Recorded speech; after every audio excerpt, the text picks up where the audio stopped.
The Checkpoint is presented by GM Pharma, the first international multinational pharmaceutical company in Georgia. GM Pharma, to serve those who need it most. Slava Ukraini.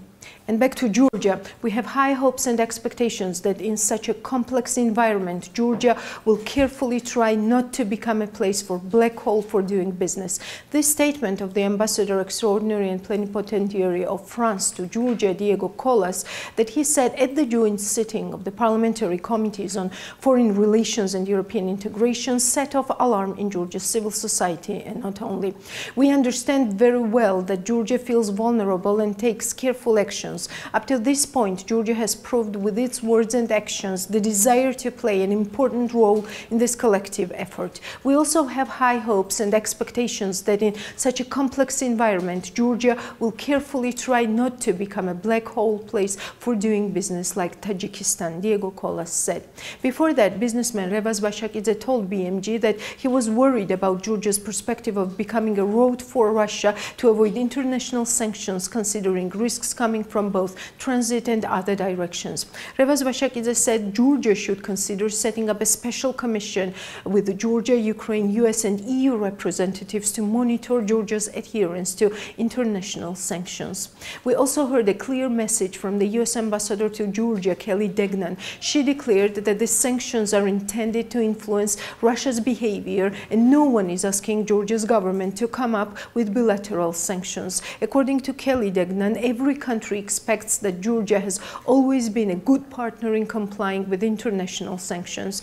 In 2008, it's important to remember there was $1 billion in support allocated to Georgia, and there has been considerable investment by my country and other countries in helping Georgia strengthen its deterrence capabilities. The Georgia Defense Forces are quite a bit stronger than in 2008 as a result of the strong security cooperation and partnership that Georgia has with the US and other friends of Georgia, Kelly Degnan said, adding that in this situation now what is really important is that we all show a unified front to this Russian aggression that is killing thousands of Ukrainian civilians and devastating Ukrainian towns. According to the US ambassador, the sanctions are intended to influence Russia's behavior. Kelly Degnan highlighted by saying, I would just say clearly that no one is asking Georgia's government to come up with bilateral sanctions if they don't want to, if that's not what they've decided they should do. Bilateral sanctions are for Georgia's government to decide, Kelly Degnan emphasized. What is expected of every country, my country and every country that is standing against this Russian aggression, is that there will be compliance with the international sanctions regime. And Georgia has always been a good partner in complying with international sanctions, whether against Iran or other countries that are working against the interests of countries like Georgia and the US and all of our countries that believe in freedom and stability and security. The US ambassador to Georgia, Kelly Degnan, said. What are the reasons for such an alarmed position on Georgia joining international sanctions? The statements that have been repeatedly coming from the members of the Georgian government and the ruling party that, quote, Georgia will never join the sanctions. This statement has already been liked and appreciated by Russia. First, Georgia was taken out of Russia's blacklist, which the United States Putin calls it hostile countries. And second, just a week ago, Grigory Karasin said Russia monitors Georgia's favorable attitude towards not joining international sanctions and that, quote, it would not go unnoticed. What does all of this mean to Georgia? And before we turn to our interview with the executive director of EPRC, Nino Evgenidze, let me just briefly remind you of another statement that came from the US ambassador to Georgia, Kelly Degnan. In one of her interviews with media, Kelly Degnan said that now there is a wonderful period for huge opportunities and Georgia must immediately implement the necessary reforms to reach its Euro-Atlantic aspirations. NATO is an alliance based on common values. Both Ukraine and Georgia share these values, a commitment to freedom, respect for human rights and territorial integrity. A country like Georgia, which has experienced the 2008 invasion and 20% of its country is occupied by Russian troops, knows this well. Now, in the time of implement the reforms and take the steps needed to ensure Georgia's military readiness, the United States stands by Georgia in reaching the goal of NATO membership. This is a huge opportunity for Georgia and there is no time to lose it, Kelly Degnan said. EPRC has long been publishing a number of studies on how NATO membership can boost not only the security of our country, but its overall economic well-being as well. Nino Evgenidze joined me in a sit-down interview. Nino, thank you for your time, and thank you for hosting us in this nice environment. We heard a number of statements from key diplomats, French ambassador and also the US ambassador, and all these statements are in the context of sanctions, whether Georgia is going to adhere to the international sanctions. And from the French ambassador, we heard the phrase, Georgia should not become a black hole for doing business. What indications do these statements give you in where Georgia is perceived to be standing in this Russia's war in Ukraine? Thanks a lot having me. And I think the war, what is going right now in Ukraine, it's not just only war where the only Ukrainians are fighting for their lands. I believe that they're fighting for our and their freedoms as well. And we should say that whatever it takes, as long as it takes, we should stand for freedom, and we stand with Ukraine. And if we realize and understand and to agree with the fact that it's not only the war between two countries, but it's a war between the free world and the authoritarian oligarchic dictatorship, then the issue which pops up immediately was Georgia stands. And everybody knows that in 2008, Georgia was the first victim of this authoritarian Russian Putin's regime's attack, because they don't want no one to seeing in their neighborhood doing or performing better or doing better reforms or are standing together with the European and the Western family.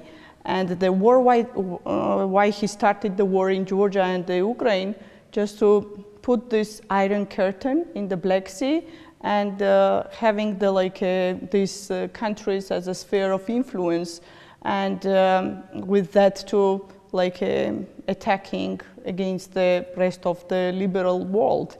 And with this, you know, that if we look to the picture, what is going right now, all civilized world put the sanctions against the Putin's regime and the Russia, and the Georgian government in the same time saying that they're not joining any economic or any kind of sanctions. But do you understand what that means? Because that's what I have been thinking for a long time. What does that sentence mean? We're not not joining international sanctions when we are, in fact, right? If yes, you of course. Look at it right now, fortunately, we are joining the sanctions. Then why say it this way? Unfortunately, you mentioned and you were referring the international and foreign ambassadors here in this country, and I'm pretty sure the reason why these question marks comes against the Georgian current government, because I still believe that their policy to having the differentiating, for example, people from Russia who are entering this country, the anti-Putinist or people who are fighting against the Putin, they're not allowing them to enter to the country, and for the pro-Putinist or maybe even some oligarchs, they are allowed to come to this country, and you know, they're not refugees even, because they just trying to just to flee from their country, just to having here the another a comfort zone for their maneuvers. And I still believe that this warning from the international organizations was because they have some you know, the evidence why they're putting this in publicly saying this kind of statements, because I believe that if you look to the statements, what the Prime Minister and some other economic, from the team of economic team, their statements, it does not comply with the international law, what is going right now against the Putin's regime, because all a civilized world is joining the sanctions, and Georgia cannot be again the backyard or the back door to avoid for Russia the sanctions. What is the logic behind that? I mean, why isn't Georgia as scared of, for example, Western sanctions against Georgia? Because that was a slight warning in the U.S. ambassador's words that, you know, any country that will not comply with the international sanctions, then there will be a response to it, right? I myself and my organization last few years were underlining these issues that, you know, there is no such the Western oligarchs, even this world, what does it mean, no one can explain, because there is no such, such meaning of this world, because the oligarchy is a very totalitarian, pro-Russian, pro-Putin phenomena, which means that this kind of business groups, it's a 21st century business models, when this kind of oligarchs who are close to the the ruling elites, and so they're just trying their best to capture the state. And what we are facing right now here in this country is in my understanding, in my opinion, it's a state capture, and it's not only my opinion. Many international organizations are saying this. And on this regard, for myself, this kind of current statements of the Georgian government is, and as I understand, it's a collaborative language. And why I'm saying this, because all these maneuvers and actions, what they're right now doing, it totally goes to the Putin's agenda. And even yesterday and day before yesterday, there were a lot of statements and TV shows in Russian TV were saying, "Oh, look at Georgia, look at Georgia," and the Karasin statement. That, listening to what is your stance on international sanctions, it will not go unnoticed. Quote. Which again means, that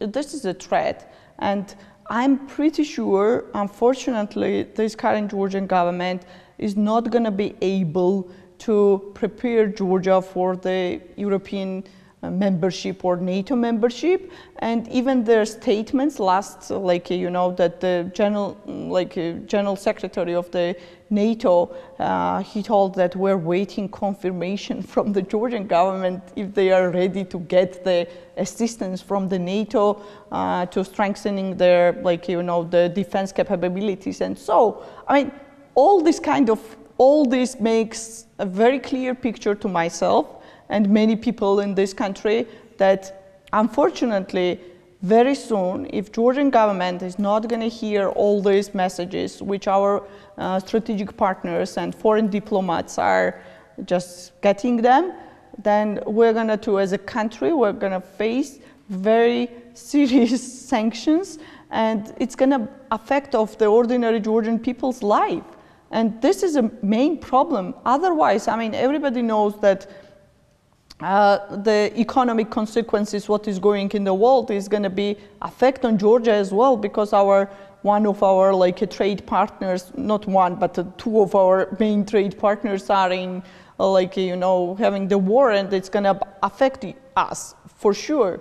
But still, if we're not going to stand right now with the Western world and the Western society and the Western liberal democracies, then we're not going to able to get the international assistance to overcome this crisis, whatever right now we have, which comes not only this a war in Ukraine, but also, in my understanding, unbelievable Georgian government's economy policy, which they were implementing last 8 or 9 years here in this country. even if the reason or the logic behind this, we don't want a war, do these indications mean anything? For example, do Grigory Karasin's words, it will not go unnoticed, mean anything in this situation? Do these appraisals from the Russia side mean anything when it comes to Russia's decision to invade Georgia if it needs at some point? I mean, all civilized world is agreed that Vladimir Putin's promise or wall doesn't mean anything, and I don't think that Grigory Karasin or someone else can make better the promises to this country. And I mean, of course, realistically, it's a danger for our country as well, but to having this in 40 kilometers the occupation line here in this country, of course, but this doesn't mean that we should be in a close collaboration with the Putin's regime, because for the many centuries these people and this country, I mean the Georgia, were fighting for their freedom and independence, and I'm pretty sure that this fight is not for only the fight for this generation, but it's going to be continue forever. And what is going right now in the world, it proves again that defending the freedom is it's everyday job, each of us.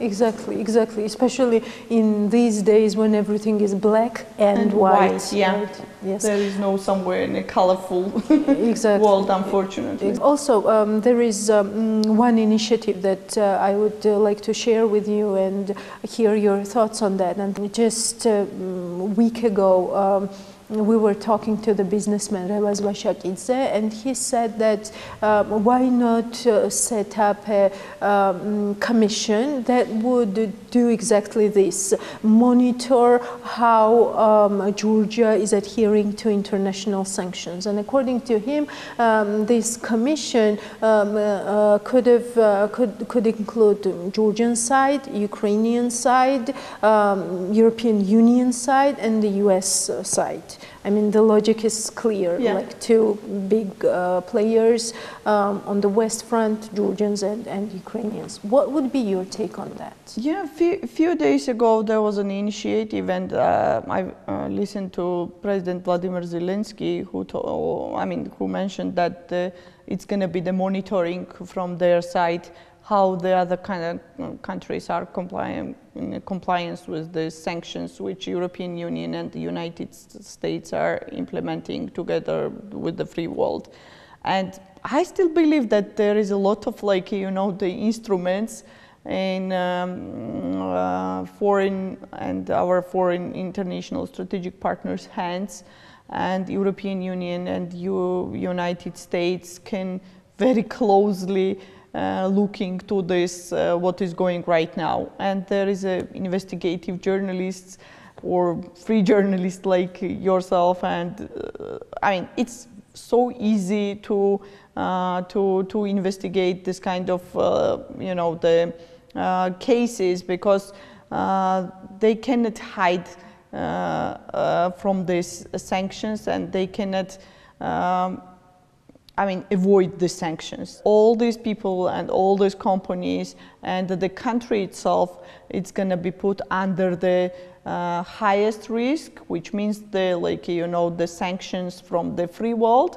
And if you look to what is going and who are your main trade partners, and a lot of Georgian companies are exporting to the European markets, and even not only from the export point, but also the import when you are importing something.